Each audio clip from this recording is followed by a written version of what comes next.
Bendiciones para todos ustedes, mi amado público, varones y hembras, hermanos, hermanas, amigos, amigas, que están escuchando la programación de apologética del Evangelio de Jesucristo con su pastor y doctor Nicanor González, usando la incorporación de el Centro del Buen Samaritano, Iglesia Monasterio.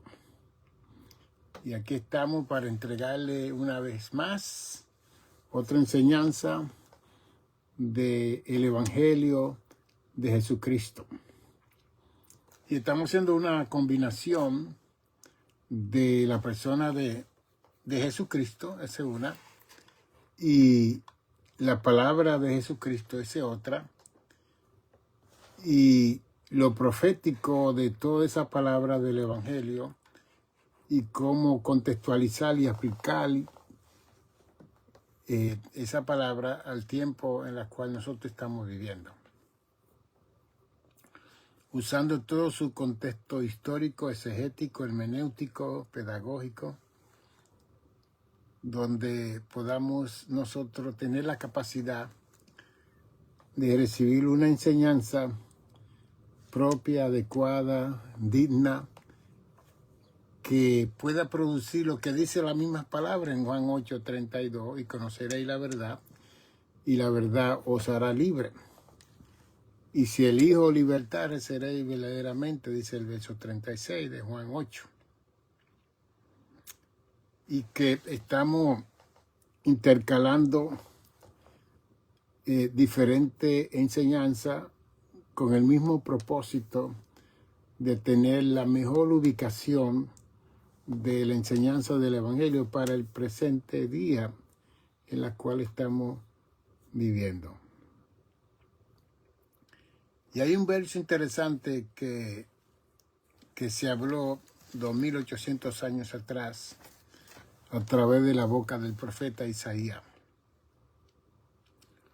El hombre que le llaman el libro donde está el Evangelio del Señor Jesús hablado, escrito, y que Isaías es una miniatura del Evangelio de Jesucristo. Y que fue el profeta que más Dios usó para hablar de la persona del Hijo Jesús. Isaías, un estadista, un hombre que vivió para el siglo VIII. El siglo VIII fue la época de oro del pueblo de Israel. Isaías fue un profeta del sur. Urías era el rey de Israel en ese momento. Y la historia registra que Isaías era sobrino de este rey. Y siempre el profeta Isaías estaba en las cortes del rey. La palabra Isaías era como un Billy Graham 2800 años atrás.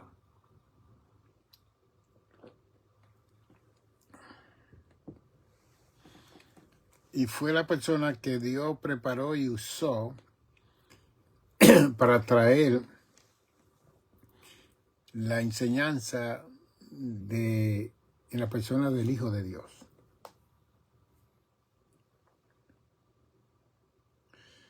Y en Isaías 52, el verso 6 dice: por tanto, mi pueblo sabrá mi nombre.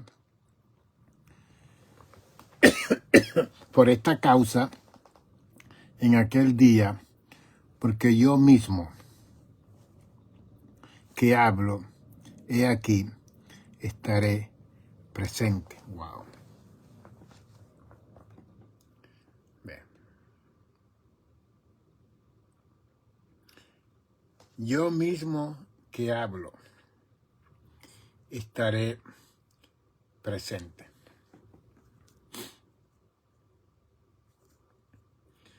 Yo le he enseñado a ustedes que la revelación de Dios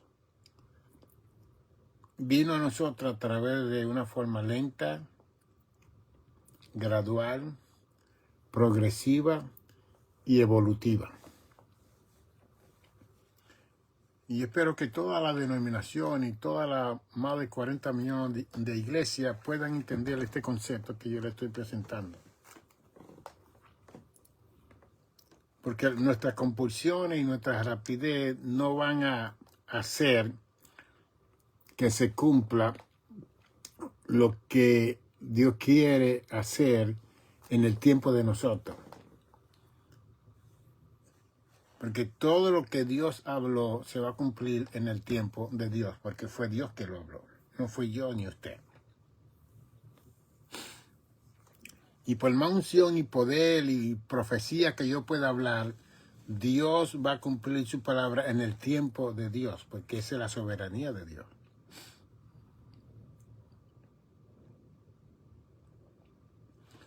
Y aquí claramente Dios usa al profeta diciendo, el que habla, el que ha dicho, el que ha narrado, el que ha levantado profeta y patriarca, yo estaré presente. Wow.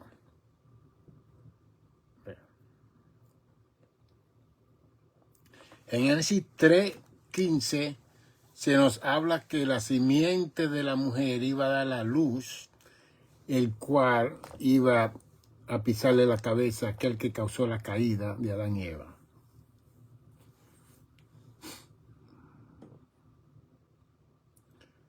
De Génesis a Isaías pasaron unos cuantos miles de años.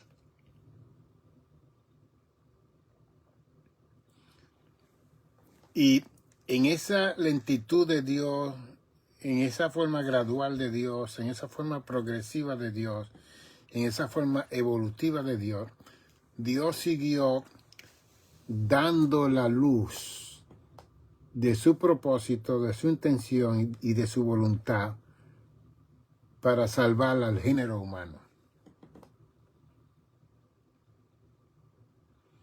Y usó diferentes hombres, mujeres, en diferentes ocasiones, en diferentes capacidades, para lograr la intención, la voluntad y el propósito de Dios. En Génesis 3:15 nos dio a entender que una mujer iba a dar la luz a su hijo.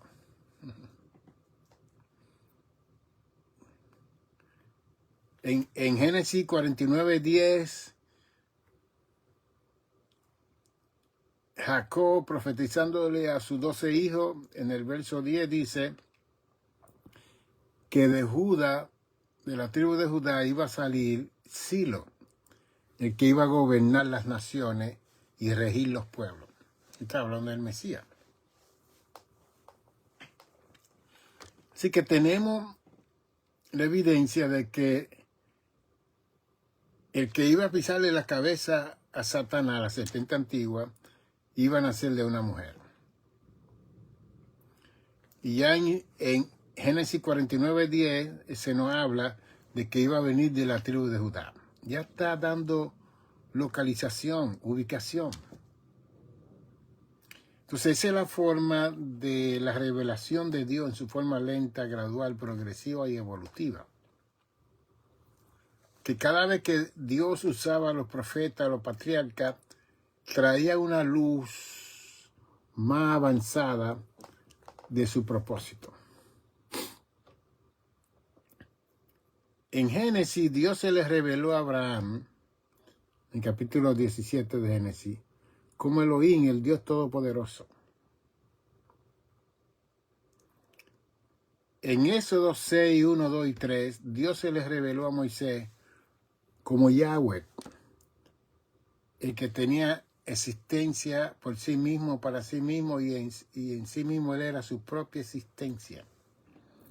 En una revelación más progresiva y más evolutiva, recibió Moisés de Dios, que es de Abraham. Abraham, el padre de la fe, no tuvo la experiencia que tuvo Moisés con Dios, que esa es la otra cosa.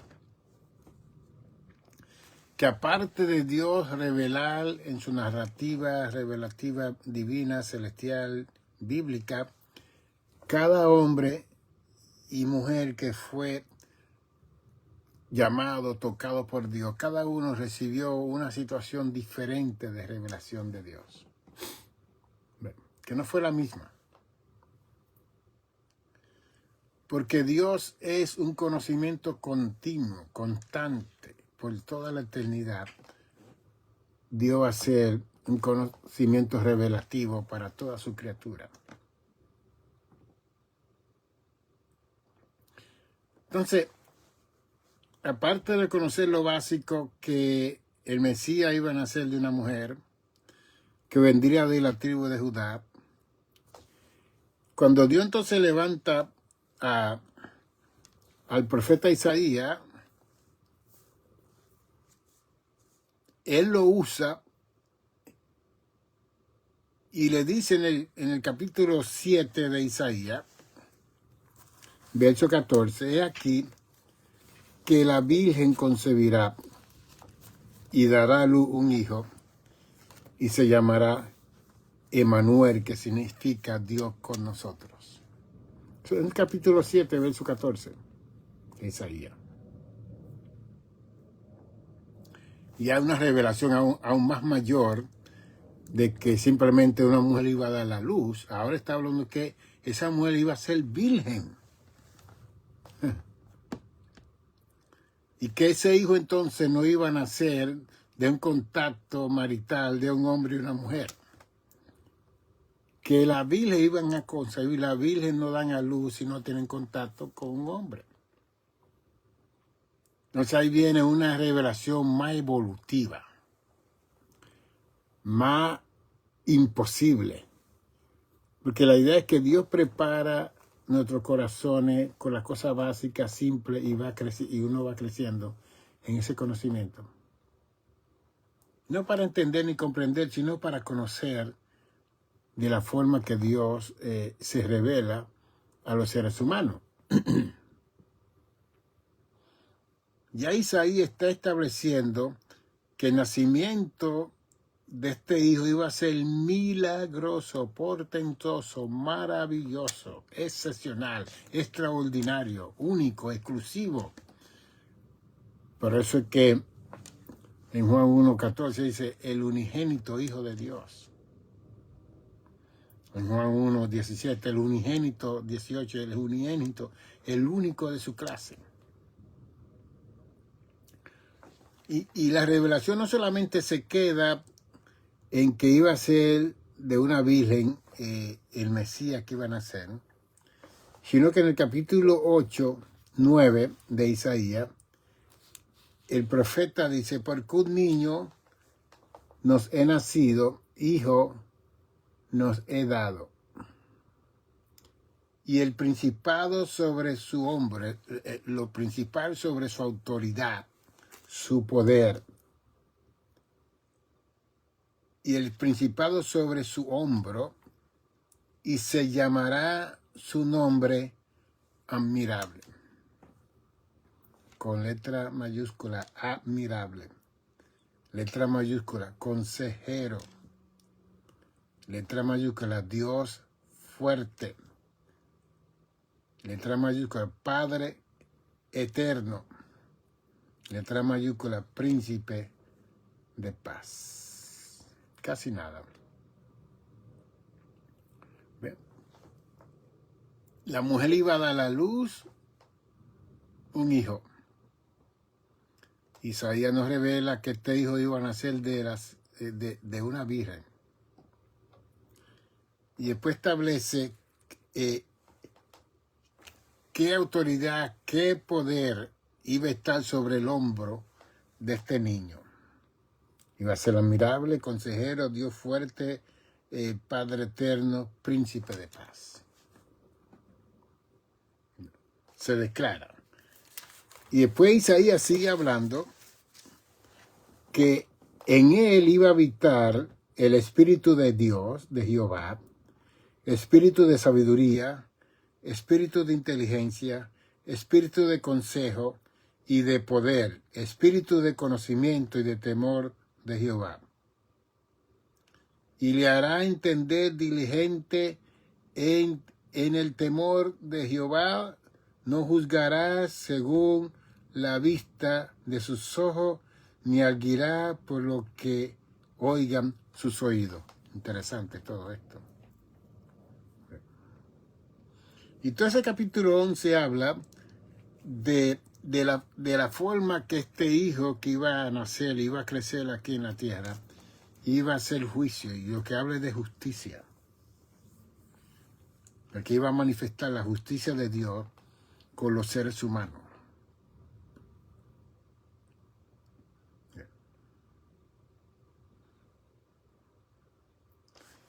Y después, en el capítulo 42 de Isaías, también establece y le llaman el siervo de Jehová.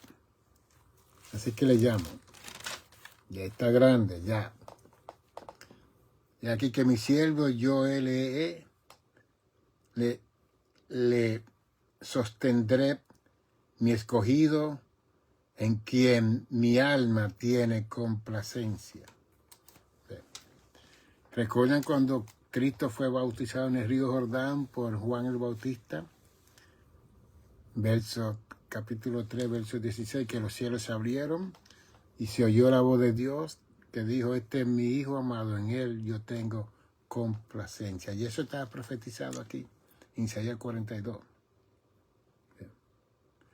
Y aquí he expuesto sobre él mi espíritu, él traerá justicia a las naciones. No gritará, ni alzará su voz, ni hará oír en las calles. Qué gritones somos nosotros, los predicadores. Nosotros vamos a los púlpitos y predicamos como que estamos enojados, enfurecidos.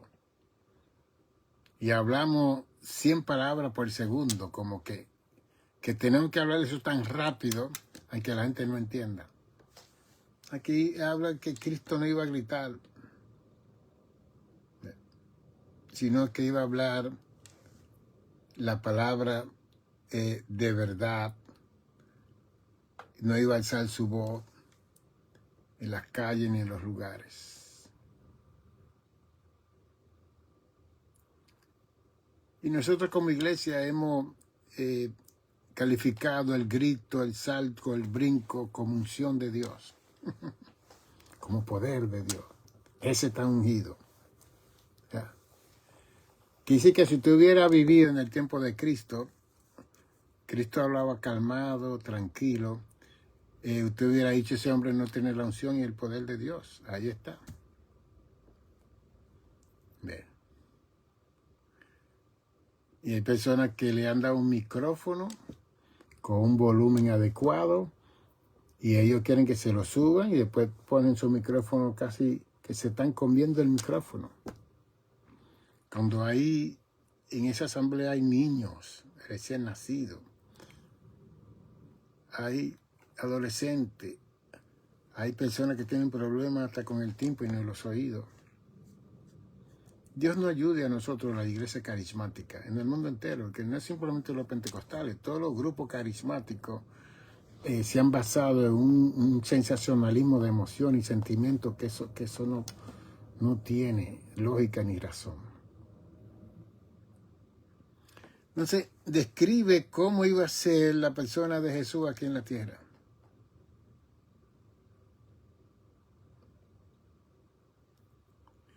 Entonces ya en Isaías 52, entonces él dice, este que habla, yo soy el que hablo y yo mismo estaré presente. Dios diciendo, yo hablo todas estas cosas, yo voy para allá. Yo voy para allá.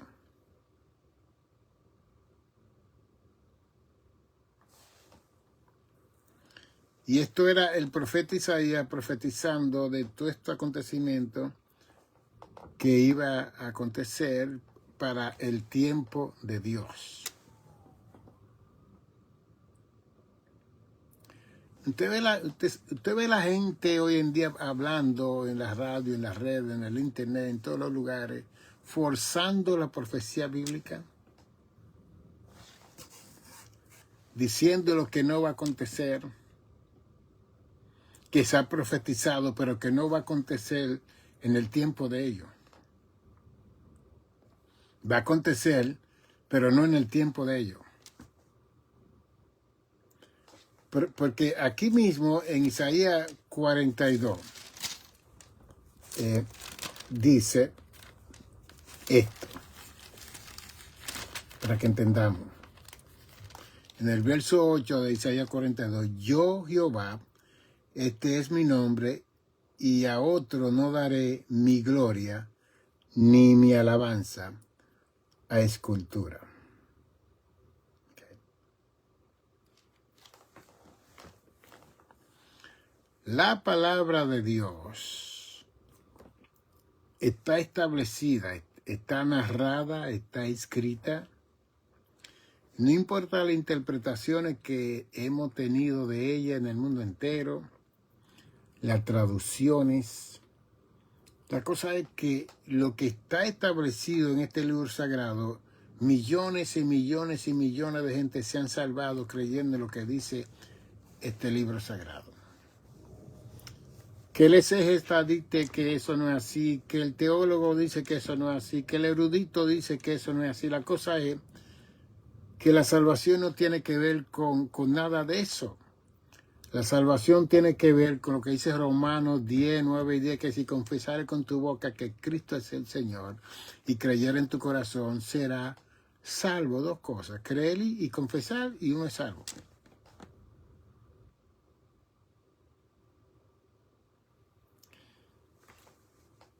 Y la otra situación es que, como dice Mateo 24, 14, que cuando se predique este evangelio por todo el mundo, entonces vendrá el fin. Y cada vez que la iglesia se mueve en el mundo para dejarle saber a las personas que Cristo murió, resucitó al tercer día, se sentó a la diestra de Dios y que regresa de nuevo, esa es la predicación del evangelio, que Cristo salva, sana, bautiza con el Espíritu Santo y fuego y regresa otra vez. 4 cosas. Ese es el evangelio. No hay que traer un mensaje elaborado, exegético, hermenéutico para la salvación y la proclamación del evangelio. No. Hablar de Jesús, la obra de Jesús, la salvación que Cristo causó en la cruz del Calvario a causa de nosotros.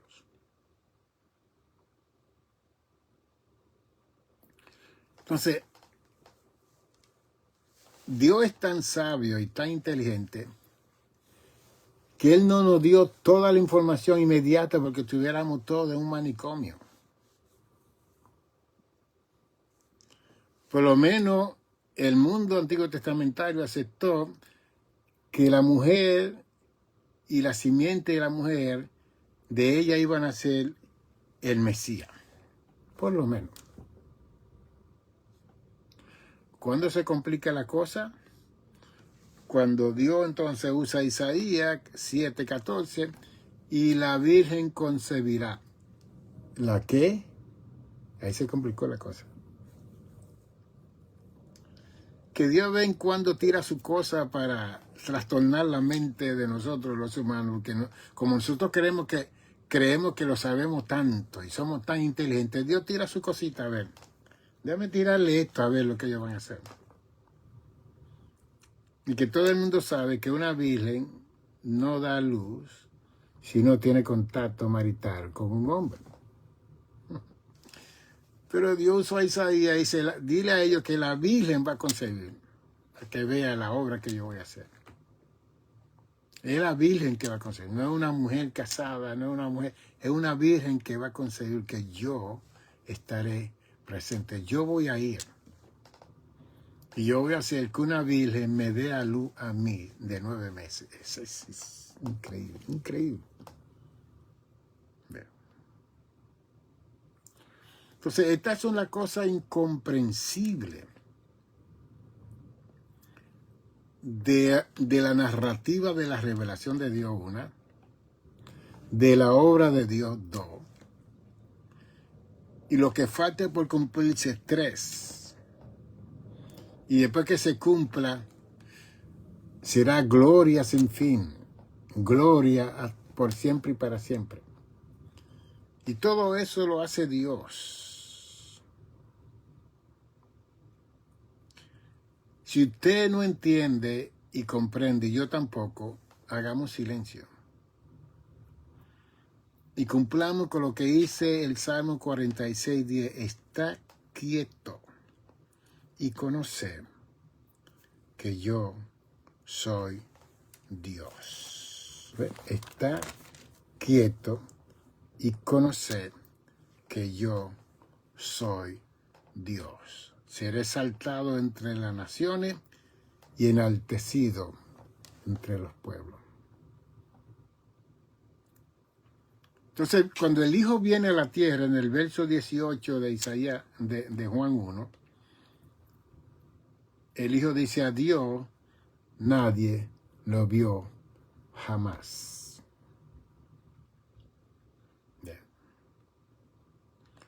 Los judíos decían que el único que vio a Dios fue Moisés, porque Moisés hablaba cara a cara con Dios. Entonces el Hijo viene y dice a Dios, a mi papá, nadie lo vio. El unigénito, yo, el único de su clase, el especial, el extraordinario, el majestuoso, el esplendoroso, lo único de Dios. Yo que salí del seno de mi Padre, yo lo he dado a conocer.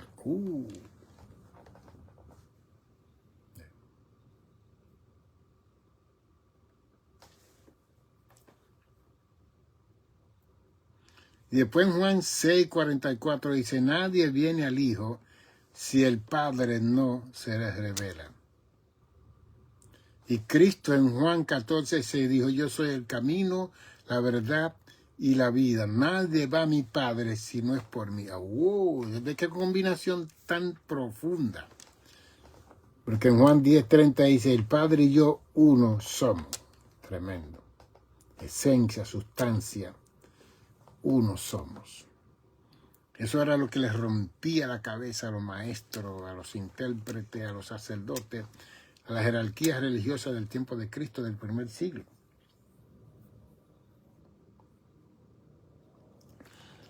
Entonces, la polémica del mundo religioso, con todo esto que yo estoy presentándole a ustedes, ha sido fatal. Porque mucha gente se han condenado y porque se han confundido y le han enseñado tan erróneamente todas estas cosas que yo le estoy hablando a ustedes. Cuando Dios hizo todo eso en una simpleza,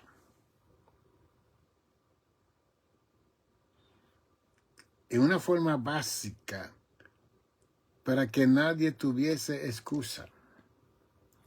Por eso es que en Isaías 43, verso 10, el Señor le dice al pueblo de Israel, vosotros sois mis testigos y mi siervo que yo escogí para que me conozcáis. ¿Okay?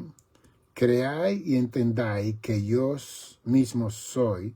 Antes de mí no fue formado Dios, ni lo será después de mí.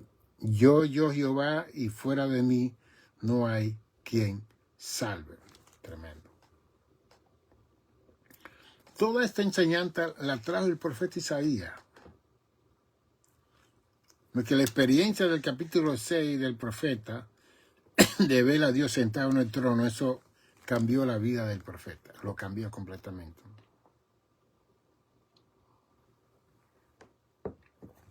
Y todo su derrotero de mensaje revelativo de Dios tuvo que ver con la omnipresencia, la omnipotencia, la omnisciencia, todos los atributos de Dios. El profeta Isaías, un estadista, un hombre increíble. El verso 13, aún antes que hubiera día, yo era, y no hay quien de mi mano libre. Lo que yo hago, nadie lo estorbará. Ese Dios. Es el Dios que usted y yo tenemos que estar confiados. Aunque hay una tercera parte de los ángeles caídos del cielo que están por toda esta área, ellos no pueden tocarnos a nosotros ni hacernos daño sin permiso del cielo. Y si Dios da permiso, Dios va a dar, como dice 1 Corintios 10:13, Él va a dar la salida y la solución para nosotros pasar el valle y salir al otro lado. Pero que en todas estas cosas que yo le estoy diciendo y enseñando a ustedes, de acuerdo al texto bíblico, son cosas que están claras. No tiene mucha exégesis o hermenéutica para investigación de lo claro que habla la Escritura. Desde luego, cuando uno va a seminario y estudia a nivel doctoral, de maestría, pero uno aprende los modelos de exégesis, de hermenéutica, para uno conocer los contextos históricos del texto bíblico, cuando se habló, a quién se habló, y todo lo que rodeaba el texto bíblico, para traer a la luz la intención de lo que quiso decir el texto bíblico. Eso está bien, que los predicadores hagan su estudio, hagan sus investigaciones, para que no opinen, no piensen, no sientan, no crean, sino que digan la Biblia dice. Y que la Biblia dice así porque está respaldado por el contexto histórico ya estudiado en la historia de la iglesia cristiana. Y si hay más de 37 millones de sectas religiosas en el mundo, es precisamente porque las personas que están en esos lugares no estudiaron. Se fueron bajo sus emociones, sentimientos, sensacionalismo, revelaciones, visiones, sueños, y no basaron su enseñanza en la palabra de Dios. Y por eso es que hay tantos millones de sectas religiosas en el mundo que están honestas y sinceramente equivocados. Y todas las personas que van a esos lugares van a estar completamente equivocados. Bien. Hoy en día la gente anda buscando señales, portentos, maravillas. Oh, eso es tremendo. Andan buscando milagros, sanidades. Y no sacan un tiempo para hablar con su Dios y preguntarle a Dios, Señor, ¿qué es esto? Y esta enfermedad que yo tengo, y este quebranto que yo tengo, ¿será un aguijón que tú me has dado para que yo me acerque más, para que yo te busque más? Pues eso sucedió con Pablo en 2 Corintios 12. Dios le permitió a Pablo un aguijón. Y ese aguijón tenía su propósito, el que Pablo se vanaglorió con los corintios. Pablo se exaltó desmedidamente y habló como un loco a los corintios, que los corintios, la iglesia de los corintios, lo sacaron de quicio a él. Y estaban cuestionando su apostolado y cuestionando su autoridad y cuestionando todo, porque los gnósticos estaban dentro de la iglesia de los corintios y querían abolir completamente el apostolado del apóstol Pablo. Y Pablo era muy celoso con su apostolado, porque Cristo se les reveló y Dios lo llamó a los gentiles en el año 49, en el concilio de Jerusalén, en el capítulo 15 de los Hechos. El Espíritu Santo llamó a Bernabé y a Saulo para que fuesen a ministrar a los gentiles. Fue un llamado del cielo. Después vienen estos gnósticos, estos místicos del primer y segundo siglo, diciendo que Pablo lo que hablaba era disparate, que no era correcto lo que Pablo estaba enseñando. Pablo se puso su cinturón y dijo que era hebreo, de la tribu de Benjamín, que habla perfecto griego, que habla todos los idiomas, que estudió en la escuela de Hillel, que Gamaliel fue su profesor. Increíble. Pero ahí en ese momento Pablo se glorió, se vanaglorió. Y después en el capítulo 12 de 2 Corintios él revela del aguijón que vino a bofetearlo, porque él pasó por esa experiencia. Y entonces él oró 3 veces para que Dios le quitase ese aguijón, y Dios le dijo, bástate mi gracia, porque en tu debilidad mi poder se fortalece. Y Pablo aceptó eso. Entonces él decía, cuando soy débil, fuerte soy. Pero él experimentaba continuamente que cada vez que se enaltecía, su ego se enaltecía, cuando él se creía que era algo, entonces el aguijón venía y lo bofeteaba. Y ahí él bajaba y reconocía que tenía que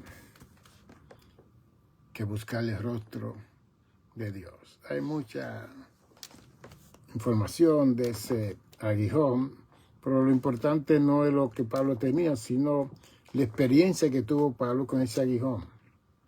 Hay iglesias que se han dividido, concilios que se han dividido porque uno dice que el aguijón eran los ojos, otros dicen que eran los latigazos que le dieron en la espalda, los 3 naufragios que él tuvo en alta mar, nadando. Pablo era un atleta nadando días en el mar. Y otras situaciones que hablan de ese aguijón. La cosa es que Pablo tuvo una experiencia con un aguijón. Él oró, Dios le dijo que no se lo iba a quitar. Él se quedó con su aguijón y murió decapitado en la mano de Nerón en el año 66 después de Cristo. Y nos dejó una 4ª parte del Nuevo Testamento escrito. Pablo. Esa es la contribución que nosotros tenemos que estar viendo de toda esta persona y no estar discutiendo por aguijones y por la experiencia que cada uno de ellos tuvieron, porque ellos la hablaron. Mire, Isaías fue un hombre estadista, un hombre elocuente. Isaías, un hombre que siempre estaba en la corte de rey de Israel.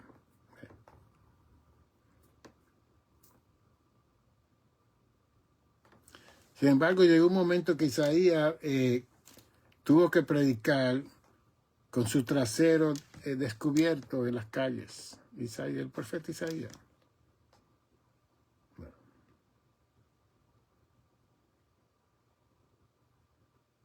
Y esa experiencia la tuvo este profeta como parte de su profecía. El profeta Ezequiel, 2500 años atrás, lo pusieron a comer excremento. Y él entró en crisis. Él le dijo, no hay otra forma. Entonces lo bajaron del excremento humano al excremento de la vaca. El profeta Osea lo mandaron a casarse con una prostituta. Dios no está haciendo esa experiencia y dando esa experiencia porque ya Cristo vino con la salvación. Eso eran obras del Antiguo Testamento. Dios no está haciendo eso hoy en día. Ya somos salvos por gracia. De confesar y creer y somos salvos. Usted no tiene que ir a Jerusalén y bautizarse en el río Jordán para salvarse. No. Usted se puede bautizar en la bañera de su casa con un pastor, un diácono, alguien que esté autorizado, y usted va a cumplir con lo que dice Marcos 16, 15 y 16. El que creyere y fuere bautizado será salvo. Y si Cristo viene y usted no es bautizado todavía, como quiera, usted va a ser salvo. Y hay muchas personas que contradicen también la enseñanza bíblica. Y fue Cristo que habló estas cosas en el Evangelio. Todo lo que Cristo habló y dijo hay que cumplirlo. Si alguien dijo algo turbio, algo que es como el apóstol Pablo que decía, esto no es inspiración del Espíritu Santo, esto es mío, es mi experiencia ministerial, bueno, eso es negociable. Pero cuando Cristo decía, de cierto os digo, mire, esa es una palabra normativa. Eso era un mandato autoritativo del cielo para nosotros, la iglesia. Entonces, ese que habló del Evangelio fue profetizado en el Antiguo Testamento desde Génesis 3:15. Y que la narrativa bíblica vino en una forma lenta, gradual, progresiva y evolutiva. Que ya cuando hablo de evolución es que mientras el tiempo transcurría, llegaba el momento donde evolucionaba esa profecía, esa palabra en su completo total, para que se cumpliese lo que decía y dice Isaías 55:11, mi palabra que yo he hablado no volverá vacía, sino que hará lo que yo hablé en esa palabra y hará a quien yo la envié. Bien. Entonces, todo lo que ocurre en el Nuevo Testamento es el cumplimiento de todo lo que se profetizó en el Antiguo Testamento. Palabra por palabra. Después el Nuevo Testamento resulta que Dios se le aparece a Saulo, que perseguía a la iglesia en el primer siglo, en el capítulo 9 de Hechos. Y Saulo se convierte en el apóstol Pablo, y Pablo es la persona que más Dios usó en el escrito bíblico del Nuevo Testamento. Aunque Lucas escribió bastante, porque Lucas escribió el Evangelio de Lucas y el libro de los Hechos. Y esos libros tienen un montón de capítulos. Y Lucas era un doctor médico que se acercó a Pablo y estuvo con Pablo muchos años. La historia dice que Lucas murió a los 84 años soltero, sin casarse. Porque no se le reconoció esposa después que Saulo se convirtió a Jesús, porque él perdió todo cuando vino al Evangelio. Y Pablo decidió quedarse solo para entregarse a toda la obra del reino de Dios aquí en la tierra y escribir todo lo que él escribió. Lo único es que los hombres que se acercaban a Pablo se quedaban solos. Que Pablo decía en 1 Corintios 7 que si viniste a Cristo como está, quédate como está. Pero él habló que si no tenía don de continencia, que se casara para que no se queme la persona. Pablo era bien neutro, bien imparcial, un hombre elocuente en capacidad. Como yo estudiaba en el Seminario Teológico de Nueva York, esos grandes profesores decían que Pablo estaba más allá de los tiempos de nosotros, en su enseñanza bíblica, en su conocimiento de Dios. El apóstol Pablo. Bien.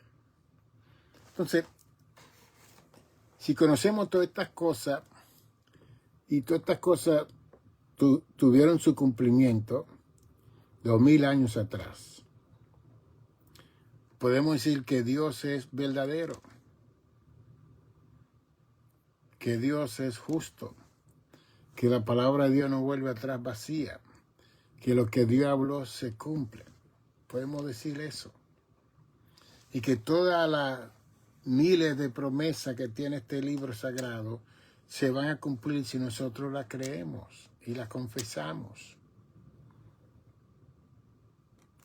Y va a suceder lo que dice Hebreos 11:1, pues la fe, la certeza de lo que se espera, la convicción de lo que no se ve. También el verso 6 dice de Hebreos 11, que el que se acerca a Dios crea que le hay. Si yo me acerco a Dios, yo tengo que creer en Dios.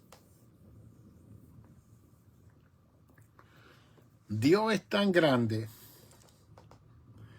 y tan inmenso y tan infinito y tan sobre todo poderoso y tan omnisciente, omnipotente, omnipresente, tan inmutable, tan eterno, que las palabras en español y en cualquier otro idioma no salen bien cuando se refiere al ser de Dios. Entonces Dios viviendo en esa infinitud, en esa gloria, donde Él está, en ese tercer cielo, delante de los serafines y los querubines que lo adoran 24/7. A veces que yo estoy orando aquí a las 2, a las 3 de la mañana en este salón que ustedes me ven, y comienzo a decir santo, santo, santo, santo, y después me canso. Y comienzo a hablar otras cosas. Usted se puede imaginar los serafines de Isaías 6, 24/7 delante de Dios, santo, santo, santo, y el cuarto diciendo la tierra está llena de tu gloria, santo, santo, santo, la tierra está llena de tu gloria. Y uno comienza a imaginar, pero ¿cómo es eso? ¿Cómo se sentirán esos ángeles si tienen voluntad propia, free will, libre albedrío? Que mientras usted está trabajando, haciendo sus necesidades, esa jerarquía de serafines y querubines están delante del trono adorando a Dios día y noche. O sea que en mi mente racional y lógica digo, eso tiene que ser bien, bien placentero para ellos. Tiene que ser bien glorioso. Tiene que ser bien hermoso para el hecho de estar delante de Dios 24/7 adorando. Ahora, nosotros hablamos de 24/7 porque establecimos que un día tiene 24 horas. Y un mes tiene 30 o 31 días. Y un año tiene 365 días. Eso lo establecimos aquí. Pero allá no hay tiempo. O sea, que los ángeles que están delante de Dios no están midiendo tiempo. Déjame, ya voy a trabajar 8 horas y ya termino y voy para mi casa. No. Ellos están en un presente eterno delante de Dios, adorando al eterno Dios.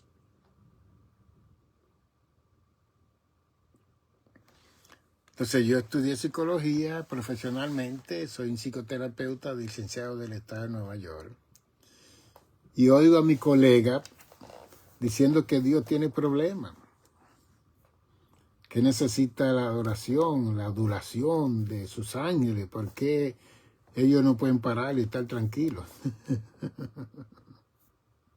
Y yo lo que hago es que me río de ellos, porque nosotros estamos mirándonos a nosotros, que no podemos hacer una cosa así. Porque si usted adora a Dios 24/7, usted va a tener que dejar de trabajar. Va a tener que dejar de funcionar. Y si lo hace y la gente lo oye, usted va a parar en un manicomio. Diciendo santo, santo, santo, santo, donde quiera que va, en el tren, en el autobús, en el trabajo, santo, santo. No, olvídese. Pero allá está bien. Esa es la eternidad. Esa es la gloria de los ángeles que fueron creados con ese propósito para hacer eso. Sin embargo, hubieron una jerarquía angelical, incluyendo algunos de ellos que estaban cerca del trono, que se unieron a Lucifer para darle el golpe de estado a Dios. Y dejaron de adorar al Dios eterno y ahora tienen que estar adorando a Lucifer, al ángel caído, al arcángel caído, al querubín protector grande. Porque ese era que, como él no pudo recibir esa gloria que quería quitarle a Dios en los cielos, entonces él vino a la tierra y ahora él quiere que nosotros lo adoremos.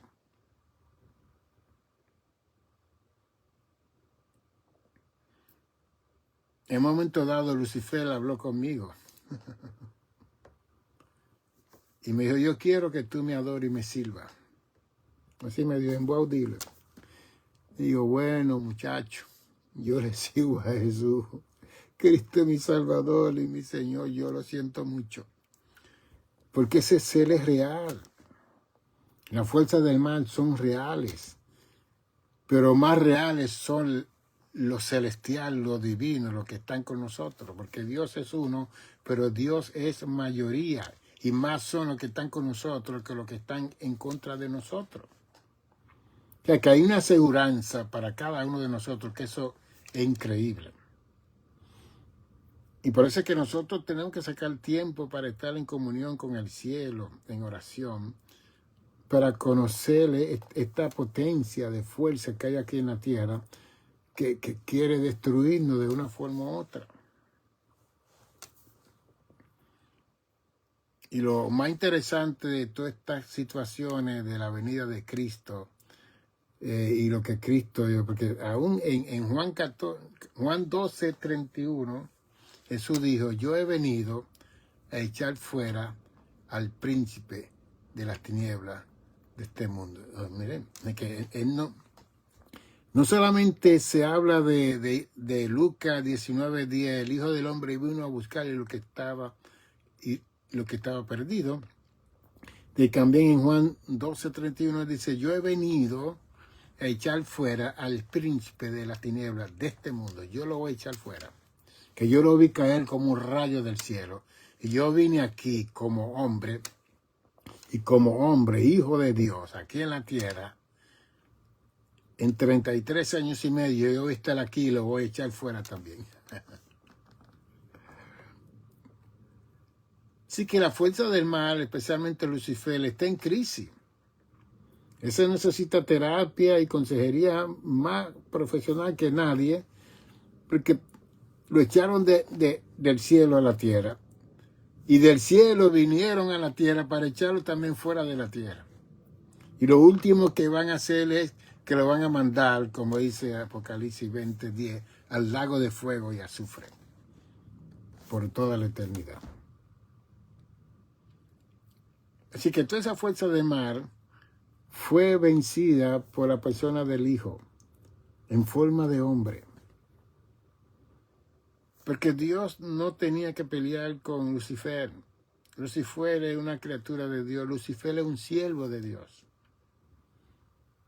Él no está al nivel de Dios, ni a la estatura de Dios, ni a la grandeza de Dios. Él es un siervo de Dios. Dios usa a Lucifer para lo que Dios quiere. Y cuando Dios le dice a Lucifer que haga algo, él tiene que hacerlo. Tiene que obedecer. Porque Dios es el padre de él, es el jefe de él hasta el día de hoy. ¿Ve?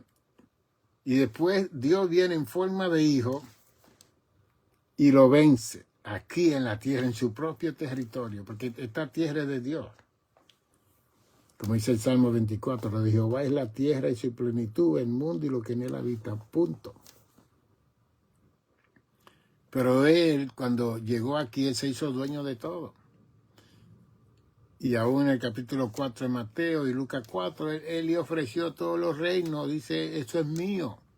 Adórame, póstrate, híncate, y yo te voy a dar. Cristo no le contestó. Él hizo silencio y dice, a tu Dios solo servirá y a él honrará. ¿Ve? Entonces ahí él estaba tentando a Dios en la persona de Jesús. Y Dios le dice, y Jesús le dice a tu Dios honrará, servirá, no tentará. Bien. Entonces todo esto tenemos nosotros que aprender para que no estemos ofuscados y amedrentados y asfixiados con todas estas cosas que están sucediendo en el mundo. Un conocimiento claro de eso que yo le estoy diciendo, usted va a vivir caminando en el aire, con la gloria de Dios, con el conocimiento de Dios, con el poder de Dios, con la capacidad que Dios le va a dar a usted para que usted triunfe sobre todo, por todo y para todo y en todo. Y que el miedo, el temor, la turbación se vaya, porque lo más grande que usted tiene es al Señor Jesucristo, que vino a echar fuera al príncipe de las tinieblas de este mundo. Cristo nos reconcilió, Cristo restauró, Cristo reparó, Cristo nos unió al Padre. Y hoy en día toda la humanidad le pertenece a Jesús, porque Él dio su vida por todos los seres humanos, sin excepción de personas. Eso es lo que ve la iglesia, que no aceptan a ciertas nacionalidades, que no aceptan a ciertas personas que hablan otros idiomas. Es un disparate, es una cosa tan horrible. Y son iglesias que no conocen a Cristo ni el Evangelio de Jesucristo. Yo le dije a ustedes que hay 8.2 billones de habitantes y el 70% de esos 8.2 billones de habitantes son pobres.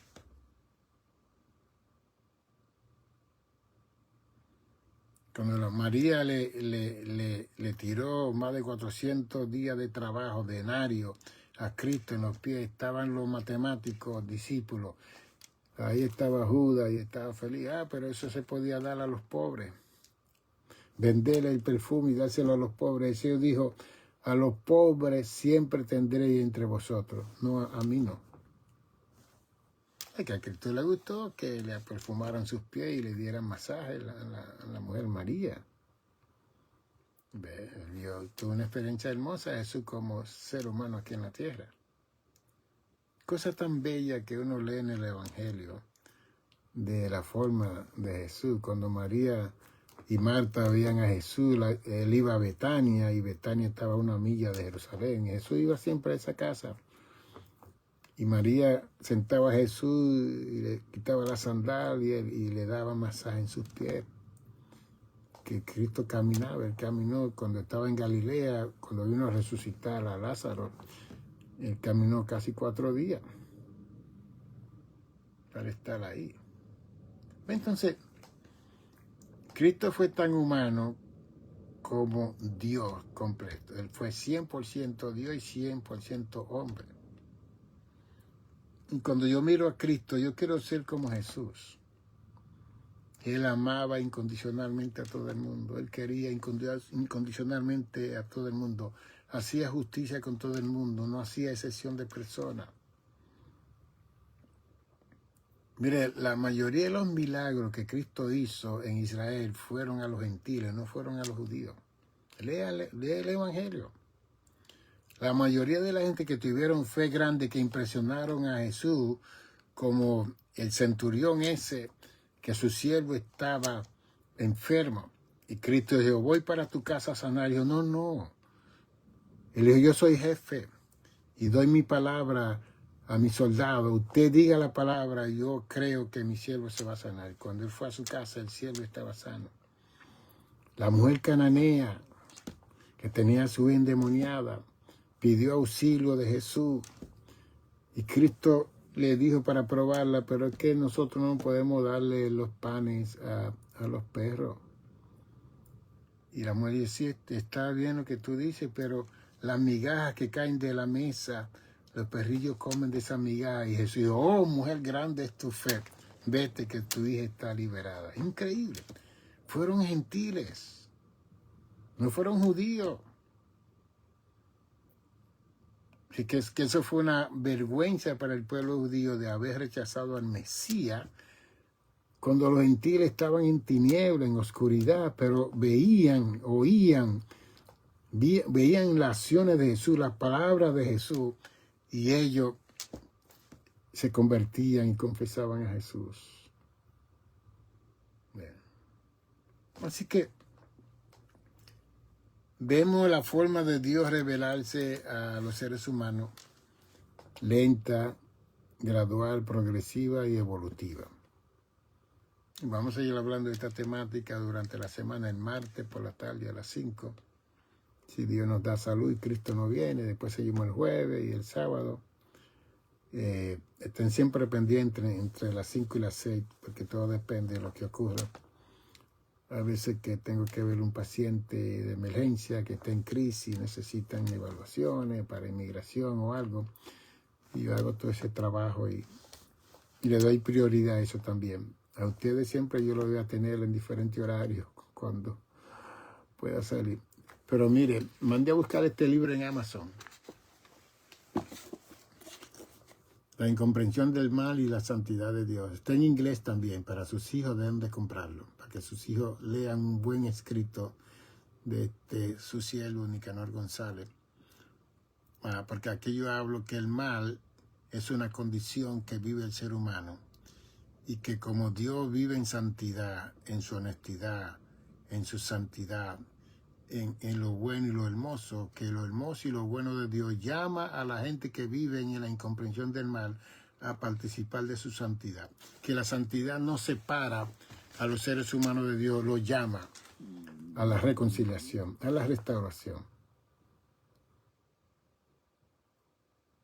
Si no, me llama al 646-755-1290. Estamos aquí dando terapia, aconsejando matrimonio, familia. Estamos saliendo a diferentes iglesias a dar conferencias y ayudando a las personas. Si en un momento dado usted quiere donar para mandar dinero a Amazon para mandar este libro que tengo en la computadora, la obra que nosotros somos la obra maestra de Dios, con mucho gusto recibimos lo que usted pueda. 646-755-1290. ¿Ve? Usted puede hacer un SEO, como hay hermanos que están haciendo eso, y gracias a esos hermanos, que no voy a mencionar su nombre, que están enviando, porque saben que lo que nosotros hacemos es genuino, es verdadero, no es para enriquecernos. Que yo tengo 11 libros escritos, soy psicólogo, teólogo, tengo un montón de títulos, yo puedo estar en seminarios ganándome miles de dólares y haciéndome rico, pero no, yo me he quedado aquí, en el sur del Bronx, ayudando a mi comunidad, porque la amo, la estimo, y quién como un hispano hablándole a otro hispano. Bendiciones. 646-755-1290. Salud. Paz.